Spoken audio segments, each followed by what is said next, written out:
What's going on, guys? Little live post-game reaction to Arsenal Villa here on Sunday. Arsenal comes away with the 2-0 victory. We are Clash of Clubs. As always, I'm Dylan Altman alongside Mila and Grant. Today we actually have a special Arsenal guest, Shad. Professional. Special Arsenal guest, Shadman. Hello. Yes. I think, as you are a guest, we should have you jump right in with what you thought of today's match. Okay, I thought it was a good game. Listen, Aston Villa looked good, especially in the first half.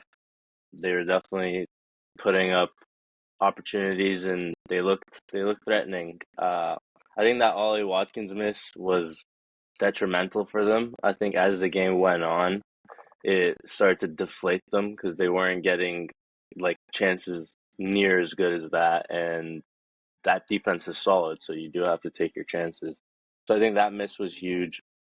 Um, in an art like for as for Arsenal, I thought they had a good game. They started off slow, but the game similar to this last year, they lost points. So this is what ultimately makes it like a team capable of winning a championship is pulling points out of games where they don't necessarily look great and the other team actually looks good. And Villa are a good side, so I thought that was good.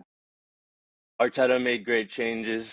That was a big upside, like big positive for Arsenal.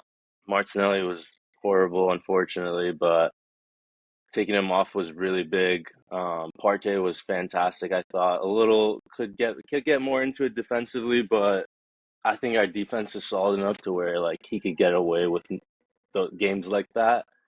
And his offense was incredible. His touch, his passing was great.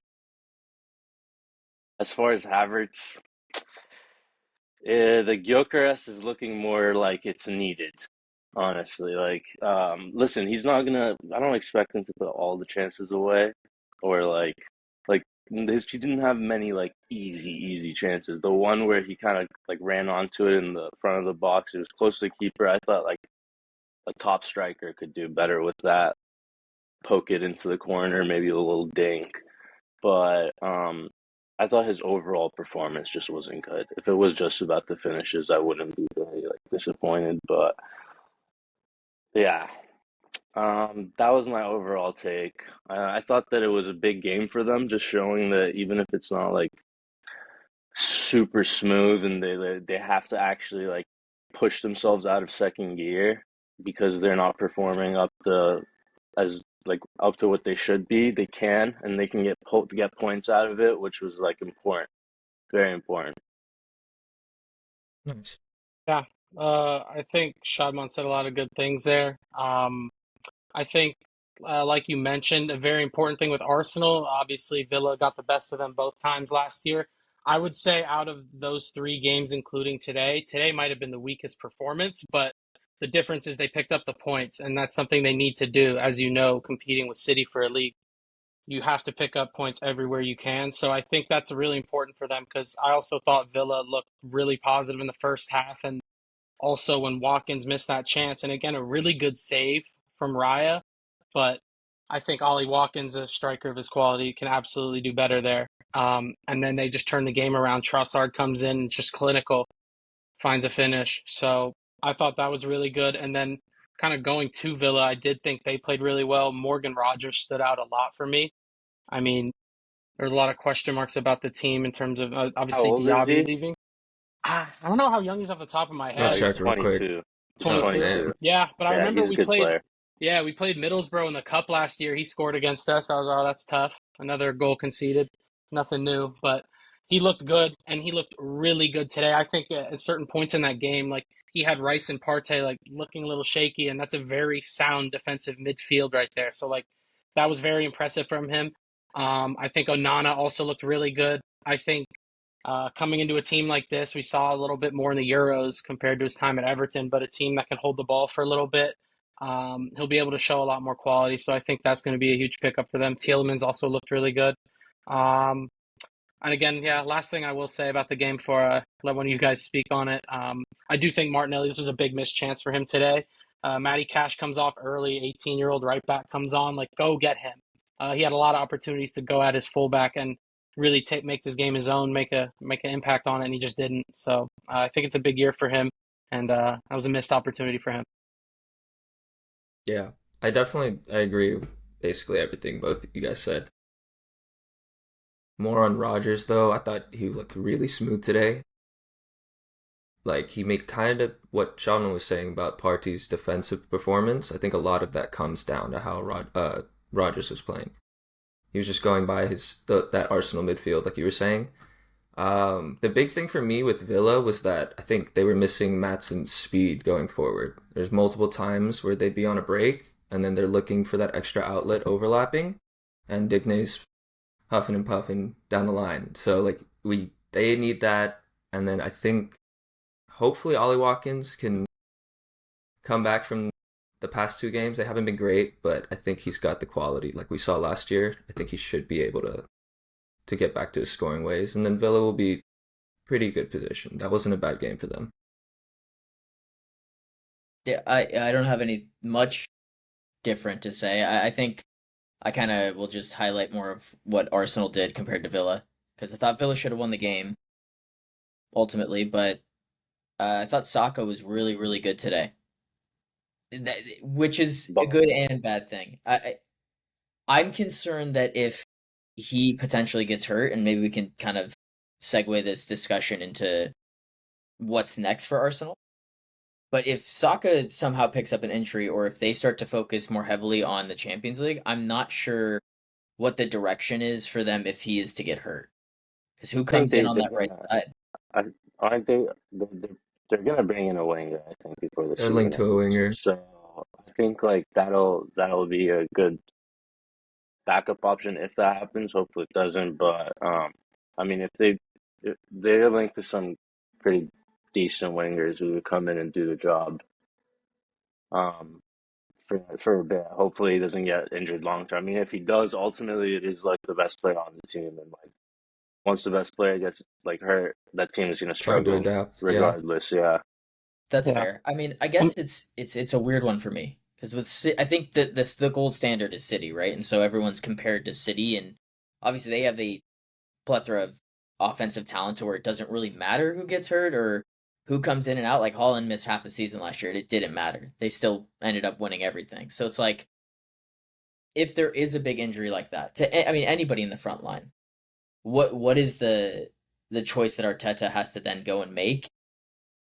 Do they have the versatility to go win more matches the way they won them today? And that's what I'm concerned about. Like Villa Park is obviously a difficult place to play, and Yeah. I'm not sure if if they can replicate the same performance today, if that makes sense. Yeah, it does. This is what I think. Um, I think this is why they need to go get that Gyökeres and like a winger, because they need another player who can carry it at times. You know, as of right now, it is just Saka. Odegaard can step up at times when he's needed. He didn't have like the best game today, but he was in great spaces. He was moving around really well.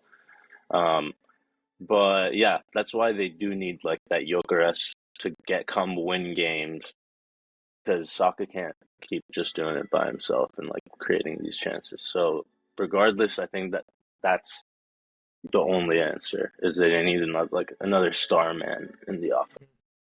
And I think with like relying on Saka, like what you were saying, Dylan, I think when you are using a team like City as the gold standard, like we tend to not start at like top gear. We'll make our way into the season, and it kind of looks like Arsenal's doing that right now rather than getting off to a quick start, which is probably better for them. Them at the top trying to compete with City behind them the entire season is it's a tough title race, and not a lot of people can do that.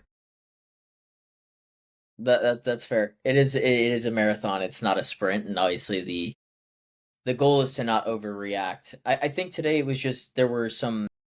It's funny because there were alarm bells that went off in my head, but there was also some like key points where I was like, "This is what championship teams do, right?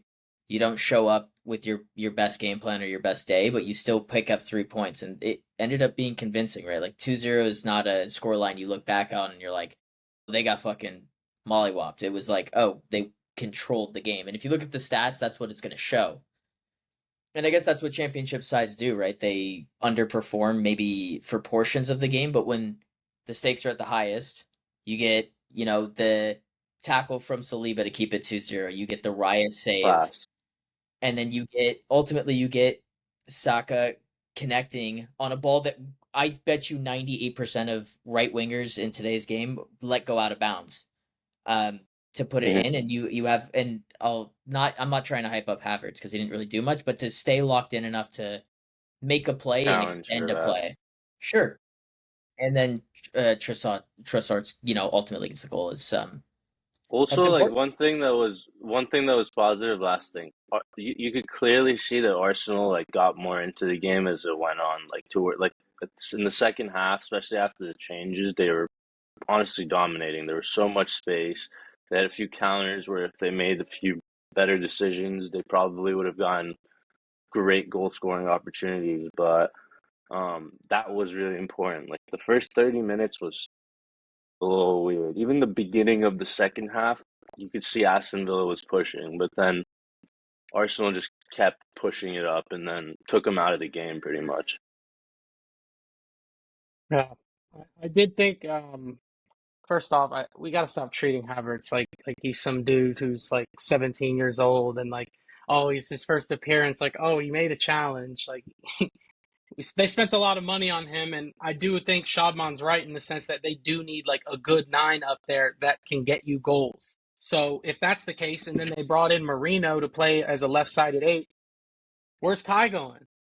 So that's a whole other conversation. I don't really think we need to get too much into that because again, we got to see the window be completed.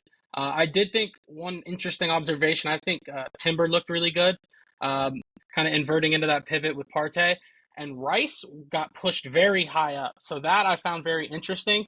I wouldn't say he had a bad game at all per se. I just found it was a very interesting observation to me. Um, like, what do you guys think about that? Do you think there's anything to that? Is that a one-off thing where they're going to set up like this? I just thought that was interesting.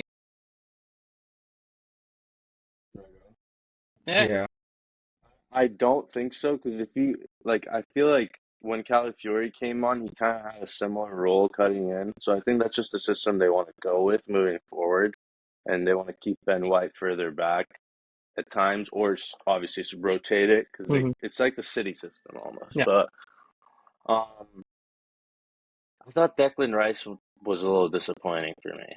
Like he had an alright game. Like he quiet didn't game. make. Yeah, he was super quiet game. I feel like there were parts of the game where he like had space and he could have done more with the space that he had, and he kind of didn't, and he got closed down.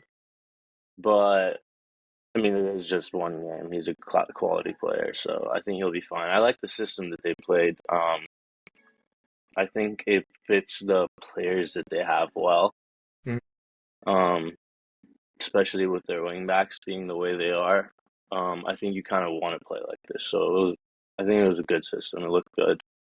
Do you guys think that Rice sitting higher up had to do with Partey playing? Like, I don't For think he'll be sure. sting that high with Marino. For For sure. So, sure. Yeah. like, yeah, Yeah. so in Yeah. that case, it probably is just maybe for the game or just like what Shaw was saying for the personnel and the team at the time. Yeah.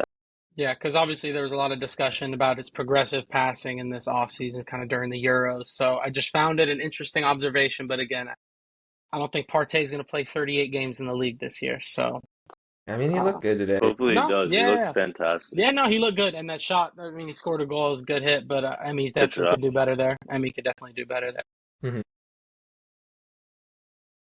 It's interesting. It provides them with some tactical flexibility. In a game today where you're expecting the counter and you're expecting Watkins to be on the ball, going over the top, this allowed them to play more defensive. It feels like this season, specifically for Arsenal, they're going to try not to lose games. Give themselves a chance to go up 1 or 2-0 and just see it out with possession.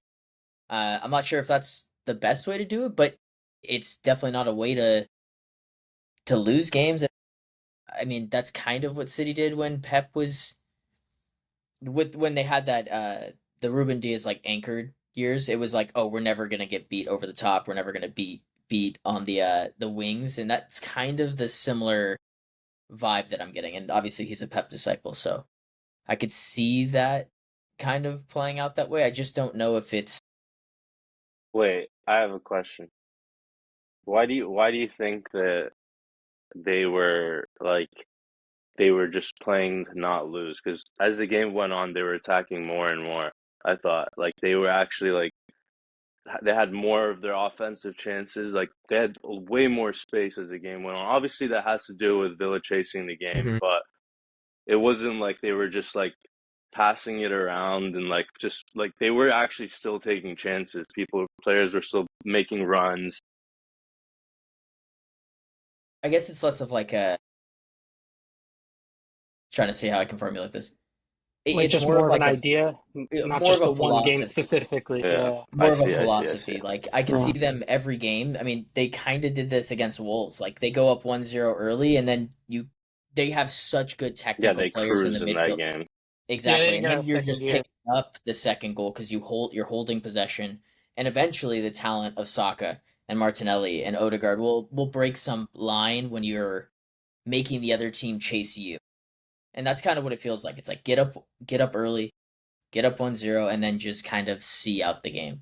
Which isn't a Yeah, bad that's no Probably could have fun. had have another fun one to do. too, That's though. no fun.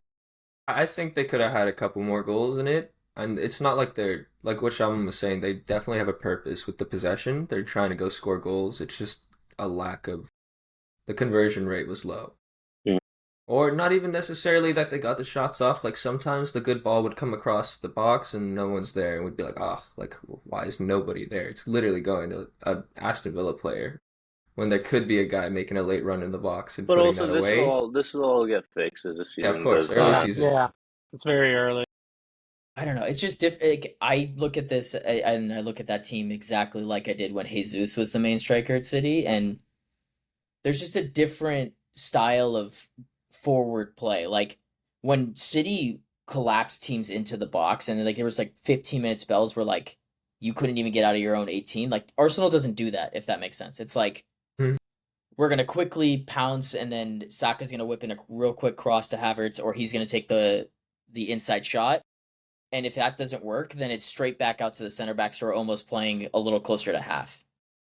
Whereas I was expecting like with City, it's like Ruben Diaz is like at your 18, like almost down your throat um the entire game, like suffocating you until you eventually can't. Yeah, Pause. it's that high press. Yeah, I guess it's just different. It's a different system too, so I should probably stop relating it to City. But I guess that's the So, benchmark that I look at them as. Like that's how good I think this Arsenal team is. Been I like think it's competing as with good them as for that. so long too. I yeah, think that you have to compare them a bit.